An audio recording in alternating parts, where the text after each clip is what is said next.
ሰላም ጤና ይስጥልኝ ውድ ቤተሰቦቻችን እንዴት ናችሁ?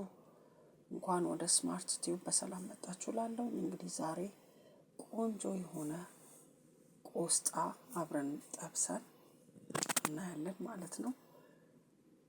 አማራጭ ለጾም አማራጭ እንደ አይነት አማርጠን ደግሞ እንድንበላው ብትፈልጉ ለሽሮ ማባያ ብትፈልጉም ለሌላ ነገር ማድረግ ትችላላችሁ። እንዴት አድርገን ጥሩ አድርገን መስራት እንደምንችል አብረን እንሰራለን እናያለን ማለት ነው። አሁን እንግዲህ የቆስጣውን ግንዱንና ቅጠሉን ለይቼ መጀመሪያ ግንዱን ልጬ አዘጋጅቼው አሁን እንግዲህ ግንዱን ብቻ እየከተፍኩ ነው ማለት ነው። ግንዱን እንደዚህ ክትፍ አድርገውና ያው እንደምታዩት አዘጋጀዋለሁ።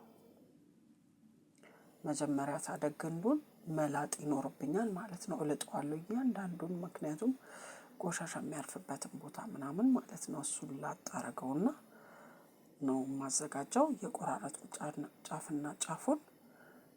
ከዛ እንትን ካልኩ በኋላ ልጬ ምናምን አጥበዋለሁ፣ እየደጋገምኩ አጥበዋለሁ ማለት ነው። ቆስጣ በባህሪው ቆሻሻ የመያዝ ባህሪ ያለው አጠቃላይ ጎመንም ማለት ነው። እና ቅጠሉን ደግሞ ለብቻ ቆርጬ አዘጋጅቼዋለሁ። እሱንም እንደዛው አብረን እናያለን።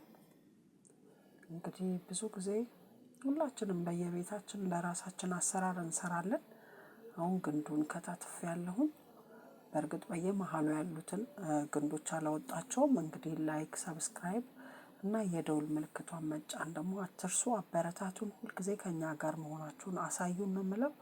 አሁን ጎመኑን የቆስጣውን ቅጠል ማለት ነው እንደዚህ እየከተፍኩ አዘጋጀዋለሁ በቀላሉ ማለት ነው። እና ወዲያው በ3 ደቂቃ ውስጥ የምትደርስ ናት። መጀመሪያ እንደዚህ አዘጋጅተን ካበጃጀነው በኋላ በቀላሉ ወዲያውኑ ማድረግ እንችላለን ማለት ነው። እና ሌሎችን ግብአቶች እነ ሽንኩርት ምናምን ሁሉንም አስተካክዬ ስላዘጋጀዋቸው አሁን መጀመሪያ ነጭ ሽንኩርታችንን የጋለው ዘይት ላይ እናደርጋለን እንደዚህ ማለት ነው። ዘይታችንን መጀመሪያ ካጋልን በኋላ ነጭ ሽንኩርታችንን ጣዕሙ እንዲወጣ መጀመሪያ እንደዚህ ጥብስ እናደርገዋለን። ከዛ ቀይ ሽንኩርታችንን አብረን እንደዚህ ጎረድ አድርገን የከተፍነው ቀይ ሽንኩርት እንደዚህ ጠበስ እናደርገዋለን።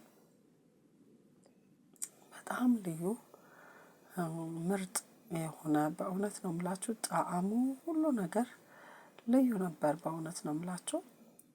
እና በየቤታችሁ እየሰራችሁ እንደምትመገቡት እንደምትሞክሩት ተስፋ አደርጋለሁ። በተለይ ወንዶች፣ ሁልጊዜ ወንዶች ነው ማበረታታው። ምክንያቱም ይሄ አሁን ቀለል ያለ ሁሉም ቤት ልንሰራው የምንችለው አይነት ነገር ነው። እኔ ብዙ ጊዜ የምሰራውና ያው ያለኝን የምንበላውን ነገር ነው የምንሰራውን ለእናንተ ሼር ማረገው።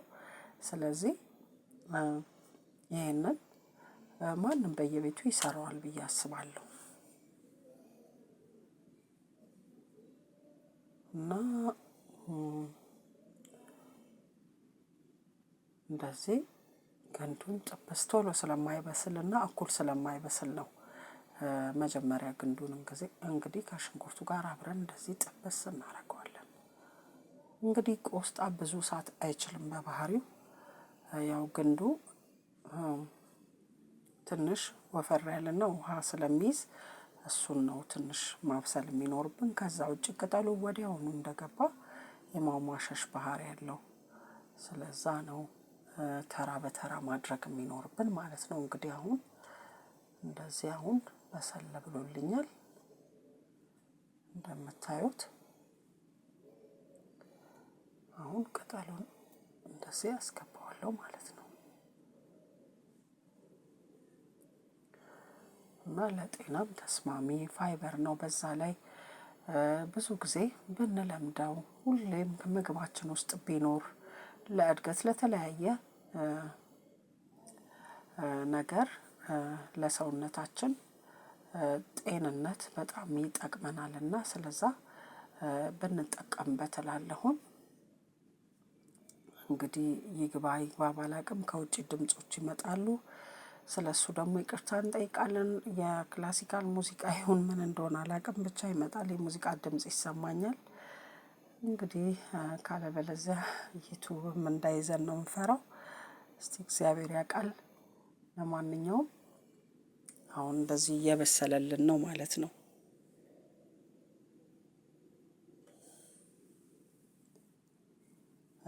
ላይክ ሰብስክራይብ እና የደውል ምልክቷን መጫን እንዳይረሱ። መጀመሪያ ቅመም አደረኩኝ ጥሩ ጣዕም እንዲሰጠውና ከዛ ጨው አደረኩኝ ማለት ነው። መከለሻ ነው ያደረኩት። የተለያዩ ቅመሞች አንድ ላይ ተዘጋጅተው መከለሻ ማለት ነው። እና እሱን ነው የተጠቀምኩት በትንሹ ግማሽ የቡና ማንኪያ መታከል ማለት ነው። ከዛ በተረፈ ጨው አድርጌያለሁ እንዳስፈላጊነቱ። ነጭ ሽንኩርት ምናምን ገብቷል። መጀመሪያ አይታችሁታል። አብሬ መጀመሪያ ነው የጠበስኩት። ከዛ ቃሪያን አደረኩ። ስለበሰለ አሁን እንግዲህ እዚህ ሳህን ላይ አውጥተን ደግሞ እንዲህ እንደምታዩት ያስቀረውትን ቃሪያ ደግሞ እንደዚህ አሳምርበታለሁ ማለት ነው። በጣም ልዩ ጣፋጭ በጣም ግሩም የሆነ ነው በእውነት። እየሰራችሁ በየቤታችሁ ተጠቀሙት ነው የምለው። ሞክሩት፣ ትወዱታላችሁ። እንደ ጾም አማራጭና እንደ ማባያ ብፈልጉ በእንጀራ ብፈልጉ በዳቦ መመገብ ትችላላችሁ። በጣም አመሰግናለሁ። ክበሩልኝ። ሰላም እንገናኝ።